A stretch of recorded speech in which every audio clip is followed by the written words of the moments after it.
저는 지인 전도를 할 때 일단 가족을 먼저 전도하고 싶었는데 당시 신천지 대학부 인원 중에 가족을 전도하려다가 들켜서 가출을 한 사례가 많았어요. 신천지에서는 가족들한테 들켜서 신천지에 나오기 힘든 상태거나 가출을 한 사람들을 핍박자라고 불렀습니다. 신천지를 다닌다고 가족들한테 핍박을 받는 사람이란 뜻이죠. 핍박자 가족분들은 당연히 신천지에 엄청난 악감정이 생겨서 시위를 하거나 위장선교센터를 찾아내서 고성을 지르는 경우가 많기 때문에 윗사람들은 핍박자가 생기는 걸 아주 난처해했어요. 대학부 연령대가 어리기 때문에 핍박자가 제일 많아서 그 당시 위에서는 가족 전도를 최대한 나중에 하라고 했습니다. 그래서 저도 원래는 가족들을 먼저 전도하고 싶었지만 구역장님은 우선순위가 아니라면서 다른 친구들이나 지인들을 털자고 설득했어요. 그리고 원래 신앙생활을 하고 있거나 요새 고민이 많은 사람들을 우선순위로 삼자고 했죠. 그래서 생각난 게 바로 이전 교회에 다닐 때 친했던 형제인데요. 기독교 안에서 흔히 말하는 형제 자매 개념이 아니라 진짜로 큰오빠, 작은오빠 이렇게 한 형제가 있었어요. 제가 초등학교 시절부터 봐왔고 나이 차이가 좀 나서 저를 여동생처럼 이뻐해서 아주 친했는데 제가 고딩 때 그 오빠들 가족이 이사를 가면서 이별을 했었거든요. 그 기억이 나서 큰오빠한테 연락을 했는데 바로 만나게 됐고 그 오빠들이랑 부모님이 엄청 신실한 크리스천이었어서 아직까지 열심히 교회를 다니며 신앙생활을 하고 있었습니다. 근데 만나서 얘기해보니까 둘째 오빠만 교회를 매주 나가고 첫째 오빠는 조금 시들해져서 나갔다가 안 나갔다가 한다고 했어요. 거기가 요한지파 지역인 경기도였는데 구역장님한테 피드백을 받고 요한지파의 위장선교교회에 데려가는 방법으로 포교하기로 했습니다. 아무것도 모르는 첫째 오빠는 오랜만에 만난 저를 너무 반가워했고 둘째 오빠한테 연락을 해서 지금 누가 왔는지 보라면서 빨리 오라고 했어요. 둘째 오빠도 깜짝 놀라면서 저보고 왜 이렇게 컸냐면서 여전히 저를 오랜만에 만난 여동생처럼 대해줬습니다. 포교를 위해 만난 거지만 저도 오랜만에 친오빠 같던 오빠들을 보니까 옛날 생각이 나면서 그 시절이 그립고 머릿속이 복잡해지더라고요. 그래도 자연스럽게 옛날 얘기를 하다 보니까 교회 얘기가 나왔고 저보고 아직 거기 다니냐고 묻길래 사실 사정이 생겨서 교회를 옮겼는데 경기도 쪽이라고 하니까 어디냐고 물어봐서 말해줬더니 신기해하면서 자기네 집이랑 가깝다고 했어요. 저는 기회다 싶어서 큰오빠한테 예전처럼 우리 교회 같이 다니면 좋겠다면서 제가 다니는 교회에 한번 와보라고 영업했죠. 들킬까봐 심장이 빨리 뛰었지만 큰오빠는 별 생각 없이 좋다고 했어요. 저는 큰오빠가 바로 미끼를 물어서 기분이 너무 좋았고 그날 만남이 끝나고 급하게 구역장님을 통해서 요한지파 선교교회 담당자분께 연락을 했습니다.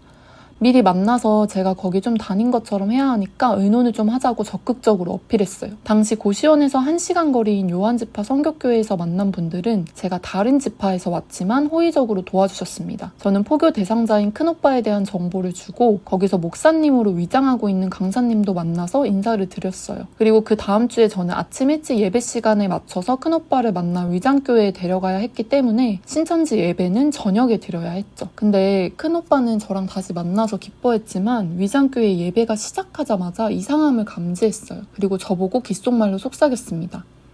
여기는 왜 사도신경을 안 해? 사도신경이라는 건 보통 기성교회에서 예배 시작할 때 드리는 기도고 주기도문은 예배를 마칠 때 하는 기도인데요. 신천지에서는 주기도문은 하지만 사도신경은 하지 않아요. 이유는 신천지가 매번 뭔가를 금지하거나 합리화할 때 드는 성경적이지 않다라는 것 때문이었습니다. 주기도문은 예수님이 직접 이렇게 기도하라고 성경에 나와 있는 내용인데 사도신경은 성경에 없고 그저 예수님의 12사도가 신앙 고백한 걸 모은 내용뿐이라 그런 걸 기도라고 하는 개신교를 비판했거든요. 그게 걸림돌이 될지는 몰랐는데 큰오빠는 어디서 사이비 정보를 들은 게 있는지 여기 일반교회는 아닌 것 같다고 의심하기 시작했어요. 저보고 여기 얼마나 다녔냐부터 물어보면서 점점 캐물었습니다. 저는 의심을 피하기 위해서 일단 다닌 지 얼마 안 됐다고 했어요. 급하게 위장교회 관계자들과 회의를 하고 구역장님한테 피드백을 받았는데 청년의 모임을 가지면서 자연스럽게 친교부터 쌓아보자고 했습니다. 교회에서 예배가 끝나면 같이 점심을 먹고 탁구도 치고 게임도 하면서 많은 분들이 가볍고 즐거운 분위기를 형성해줬어요. 오빠도 목적대로 즐거운 시간을 보내는 것처럼 보였습니다. 하지만 또 집에 갈 때는 저보고 사람들은 참 좋은 것 같은데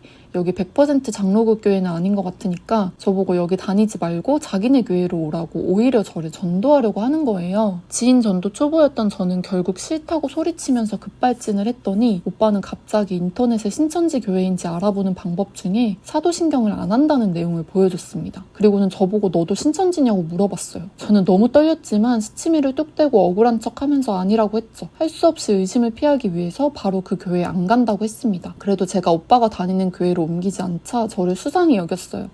오빠는 확실히 저를 신천지라고 생각하는 것 같았습니다. 저는 할 수 없이 둘째 오빠를 만나서 얘기를 했죠. 그랬더니 둘째 오빠는 이미 첫째 오빠한테 들었는지 저보고 신천지에 빠지지 말라고 저를 걱정해줬어요. 근데 결론적으로 둘째 오빠도 전도를 실패했는데 이유는 저를 더 이상 여동생 대하듯이 하지 않았고 여자로 보인다며 이성적으로 좋아하는 눈치를 보여서 윗분들께 말씀드렸더니 전도를 포기하라고 해서 저는 결국 손을 뗐습니다. 그렇게 오빠들한테 의심만 산 채로 저는 이후에 오빠들의 연락을 다 차단했어요. 이제 눈을 돌려서 저의 친구들을 전도하기로 했는데요. 당시 제가 찐친이라고 생각하는 친구 3명이 있었는데 한 명은 여의도 순복음교회를 다녀서 어렵다고 느꼈고 한 명은 저랑 가장 오래된 10살 때부터 친구인 애가 있었는데 그 친구를 똑똑이라고 부르겠습니다. 똑똑이는 저를 신천지로 데리고 온 소꿉친구와 함께 셋이서 같이 노는 친구였어서 저는 소꿉친구한테 똑똑이를 내가 전도하고 싶다고 먼저 말하고 시도했지만 똑똑이한테는 교회나 신앙 같은 게 씨알도 먹히지 않았어요. 제가 이미 센터 시절에 아카데미에 다니고 있다며 성경 공부하는 걸 여러 번 말했는데 그런 걸 다니는 저를 신기해했고 워낙 갓생을 사는 친구라 제가 뭘 제시해도 넘어오지 않았습니다. 구역장님은 나중으로 미루고 다른 친구를 찾아보라고 해서 저는 중학교 친구이자 가끔 교회에 나가는 친구를 꼬드겨서 대학교 연합동아리로 위장한 곳에 오게 만드는 데는 성공했습니다. 하지만 그건 그 친구가 워낙 새로운 사람들을 만나는 걸 좋아해서 온 거였고 이후 교사님을 매칭하려고 시도했지만 바쁘다고 거절했어요. 그 이후에도 아무런 의심 없이 사람들이 좋아서 몇 번 더 오긴 했지만 한결같이 성경 공부는 부담스럽다고 했습니다. 교사님은 이 친구는 아직 때가 아닌 것 같다고 했어요. 연속된 전도 실패에 좌절한 저는 아무래도 지인들은 어렵다고 판단했고 K대 앞에서 노방으로 건졌던 동갑인 친구에 집중했습니다. 근데 정보를 더 파악해보니까 그 친구는 목사님 아들이었어요. 구역장님은 또 포기하라고 했지만 저는 누구든 너무 간절했습니다. 저랑 센터 개수가 같은 동기들 중에 목사님 딸이 있었는데 지금 신천지에서 엄청 열심히 활동하는 걸 보라면서 심지어 이 목사님 아들은 성경 공부에 관심도 있다고 저는 열변을 토하면서 구역장님을 설득했죠. 구역장님은 한숨을 쉬면서 그럼 시도는 해보자고 했지만